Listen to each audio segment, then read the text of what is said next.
অনেকেই জানেন রবীন্দ্রনাথ ভালো হোমিওপ্যাথিক চিকিৎসক ছিলেন, যদিও তার বিশেষ দুর্বলতা ছিল বায়োকেমিকের ওপর।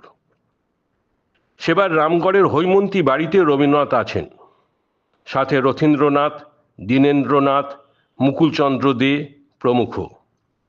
হৈমন্তী বাড়িতে এক রাজমিস্ত্রি কাজ করত। সে প্রায়ই কাজ করতে করতে কাজ থামিয়ে কাঁপতে থাকত। রথীন্দ্রনাথ তাকে নিয়ে বাবার কাছে গেলেন। জানা গেল এই রোগ তার জন্মাবধি। রবীন্দ্রনাথ বললেন, এই রোগকে বলে সেন্ট ভাইটাসেস ডান্স। হোমিওপ্যাথিতে এর ওষুধ আছে, আগে কোনোদিন এই ওষুধ ব্যবহার করিনি, দেখি চেষ্টা করে। তিনি সেই ওষুধ রাজমিস্ত্রিকে দিলেন। কয়েকদিনের মধ্যেই সে সম্পূর্ণ সুস্থ। তারপর গ্রামে গ্রামে সেই বার্তা রটি গেল ক্রমে। সকাল থেকে রোগীর লাইন। রবীন্দ্রনাথ সকালে নিয়মিত ডিসপেন্সারি খুলে বসতে লাগলেন। স্থানীয় পোস্টমাস্টার রবীন্দ্রনাথের নামে আগত চিঠিপত্রে তার নামের আগে ডক্টর দেখে চারদিকে প্রচার করে দিলেন, কলকাতা থেকে এক বিখ্যাত ডাক্তার এসেছেন। রোগীরা সেরেও উঠত খুব।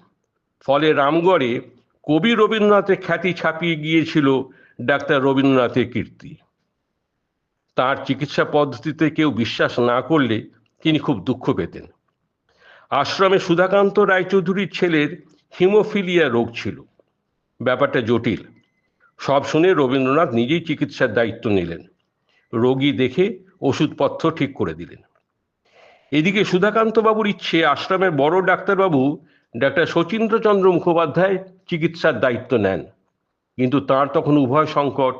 না পারছেন রবীন্দ্রনাথকে বারণ করতে, না পারছেন সাহস করে ডাক্তার মুখোপাধ্যায়কে ডাকতে।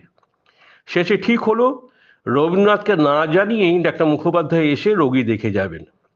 তাই হলো। রবীন্দ্রনাথ প্রতিদিন আসেন, রোগী দেখেন, ওষুধ দেন।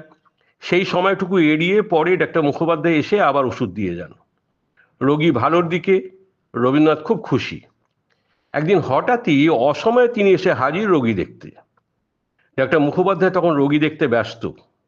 ডাক্তার মুখোপাধ্যায়কে দেখেই তিনি ব্যাপারটা সম্যক অনুধাবন করলেন। অভিমানাহত রবীন্দ্রনাথ গম্ভীর মুখে তৎক্ষণাৎ ফিরে গেলেন। পরে সুধাকান্তকে ডেকে বলেছিলেন, তোর ব্যবহারে আমি খুব দুঃখ পেয়েছি, তুই আমার চিকিৎসায় বিশ্বাস করিস না।